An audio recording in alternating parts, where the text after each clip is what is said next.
지난 15장에는 아브라함에게 정말 엄청난 일이 있었어요. 하나님과 영적인 교제를 나누는 시간이 있었어요. 그래서 하나님은 이상 중에 아브라함에게 나타나셨죠. 그리고는 아브라함에게 아브라함아 두려워하지 말라.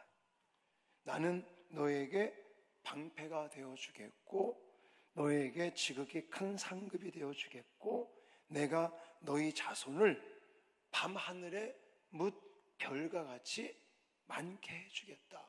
이런 약속을 주셨어요. 그리고 세월이 10년이 지났어. 15장과 16장에 이 한 장이 넘겨갔지만 지금 약 10년이 지난 거예요.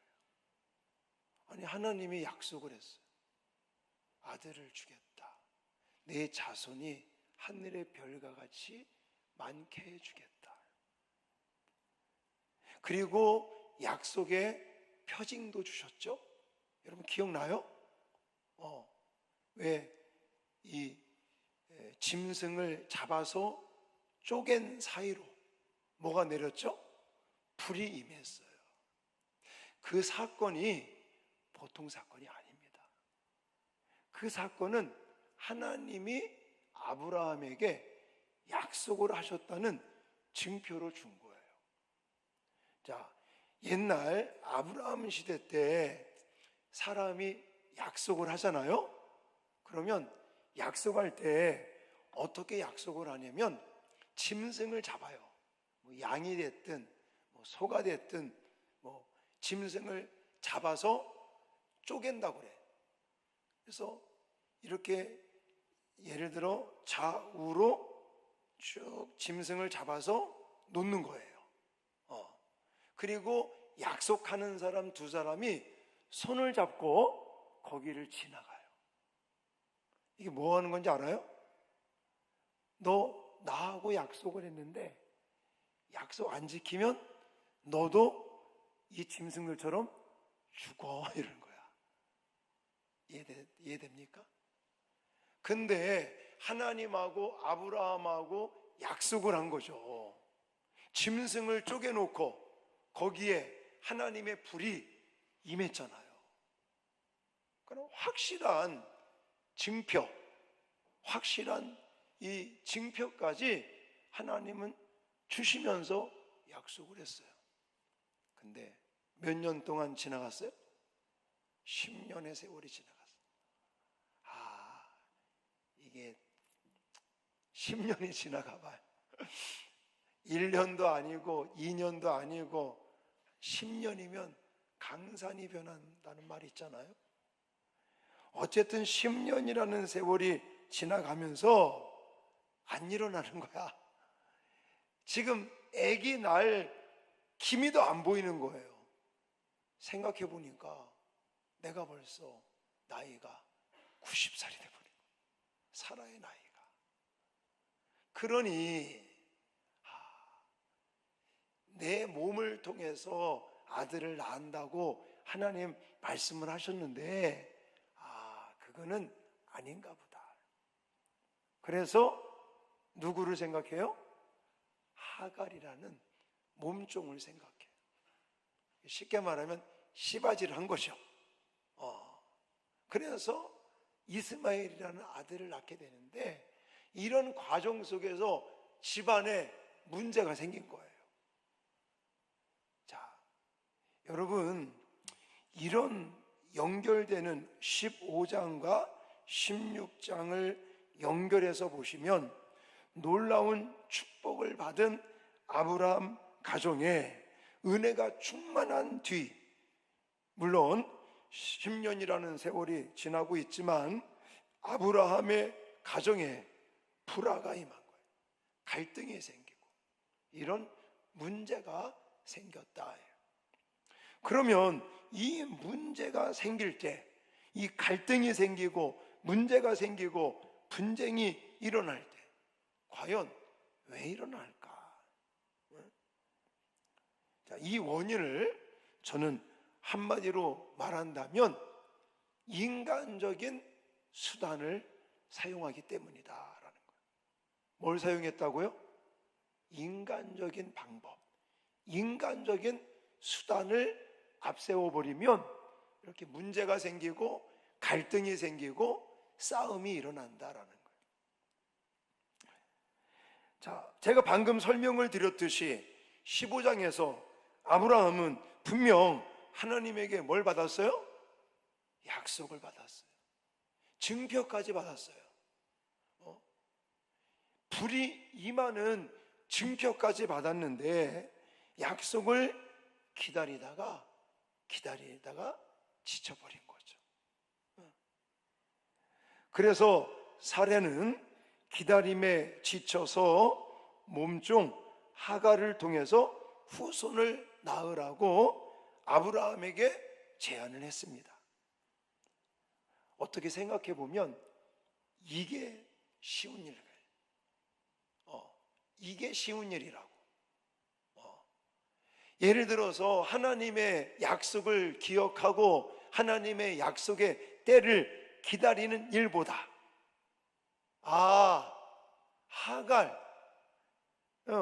하갈을 통해서 아들을 낳으면 되지, 이런 인간적인 방법, 더 그걸 다른 말로 표현한다면 손쉬운 방법, 하갈을 통해서 자녀를 낳는 것이 좋겠다는 생각을 했는데 이건 하나님의 약속이 아니라 인간적인 방법, 인간적인 수단이었다는 것. 그러니까 우리가 이렇게 하루하루를 지내고 인생을 살면서 과연 나는 하나님의 약속을 부여잡고 하나님의 약속의 때를 기다리고 하나님께서 일하시는 것을 어떻게 지켜보고 참고 기다리고 인내하는 사람인가? 아니면 좀 더 쉬운 방법을 찾고 있는가? 생각을 해보셔야 돼요. 사라는 하나님의 약속을 따라 10년 동안 자신을 통하여 아브라함의 씨가 태어나기를 어쩌면 기다렸을 것 같아요. 하나님이 약속을 해주셨으니까. 그러나 10년을 기다린 그녀는 더 이상 기다리지 못하겠다는 마음을 갖게 된 거예요. 성급하게 그는 인간적인 방법으로 하나님의 뜻을 이루어 가야겠다라는 생각을 하게 됐습니다. 이겁니다. 우리가 살다 보면요, 분명히 하나님께로부터 응답받은 일들이 있어요. 하나님께서 우리에게 복을 주시겠다, 하나님이 우리에게 어떻게 해주시겠다, 내가 기도하니까 하나님이 내 마음 가운데 확신도 주시고 아브라함과 같이 무슨 증표 같은 그런 어떤 영적인 체험 이런 것까지 할 수도 있어요. 그랬다면 여러분, 하나님의 때를 기다리셔야 돼요. 아멘입니까? 답답하고 내 마음에 답답하고 도저히 가능성이 없고 이거 뭐 아무리 생각해봐도, 사례도 그러지 않았겠습니까? 지금 남편은 100살이 돼가고 있고 나는 지금 90살이 되고 이제 경수가 끊겼고 10년을 기다렸는데 아무런 기미도 안 보이고 환경이 그렇게 만든 거죠. 그러니까 인간적인 방법, 인간적인 생각으로 손쉬운 것들을 자꾸만 생각하게 되는, 인간의 방법에 따른 것이 굉장히 좋아 보일 수도 있었습니다. 그렇지 않겠어요? 굉장히 쉬운 방법이고 어쩌면 좋은 방법이라고 생각을 할 수 있죠. 그러나 그것은 갈등과 불화의 첫걸음이었다는 사실을 잊지 마시기 바랍니다. 그러므로 저와 여러분들이 살면서 붙들어야 될 게 뭐라고요? 하나님의 약속의 말씀을 붙들어야 돼요. 하나님께서 내게 약속의 말씀을 주십니다. 지금은, 옛날에는 하나님이 이렇게 사자를 보내시거나 하나님이 뭐 천사들을 통해서나 아니면 선지자들을 통해서나 아니면 환상 같은 것을 보여주심으로 하나님의 말씀, 약속을 주셨다면 지금 현대를 살아가는 우리들에게는 하나님의 약속이 어디 있어요? 성경 안에 있는 거예요. 성경 안에. 성경 66권 안에 이미 다 우리에게 약속을 주셨어요. 그래서 맨날 교회에서 성경 읽으라, 성경 큐티 묵상해라, 이런 걸 자꾸 하는 거예요. 그래서 성경 66권을 통해서 하나님의 약속, 언약의 그 약속을 내가 가슴에 새기고 그것을 부여잡고 내가 기대하고 내가 바라는 때에 이루어지지 않는다고 그래서 우리는 조바심을 갖거나 또 하나님에 대한 것을 의심하거나 불안한 마음을 가질 필요가 없는 거예요. 우리는 알고 있잖아요. 우리는 알고 있어요. 아브라함에게 하나님은 75세 때부터 약속을 했어. 아들을 주겠다. 너의 너의 아내 사라의 몸을 통해서 진짜 아들을 낳게 해주겠다. 이미 자기는 아내는 경수가 끊겼는데 아이를 낳을 수 없는데 불가능한 일을 하나님은 된다라고 약속을 하신 거예요. 말씀을 하셨어요. 그리고 우리는 알잖아요. 우리는 과거의 역사이기 때문에 몇 년이 지나서 성취가 됐어요? 몰라? 100세 이삭을 낳았잖아요. 몇 년이 지난 거야? 25년. 산수 안 돼? 75세 때 하나님이 첫 번째 약속을 주신 거예요. 그러니까 아브라함이 계속 그걸 못 믿으니까 15장에서 또 약속을 주신 거야. 그리고 오늘 본문에서 또 못 믿으니까 다음번 17장에 또 약속을 주시는 거예요. 그러면서 100세 때 이삭을 낳는단 말이죠. 우리는 알고 있는데 아브라함은, 사라는 이게 언제나 일어나? 하나님이 약속을 주셨는데 언제 이루어질 건가? 조바심이 생겨요. 그래서 인간적인 방법인 하갈을 생각해내는 거예요. 이러면 안 된다고요.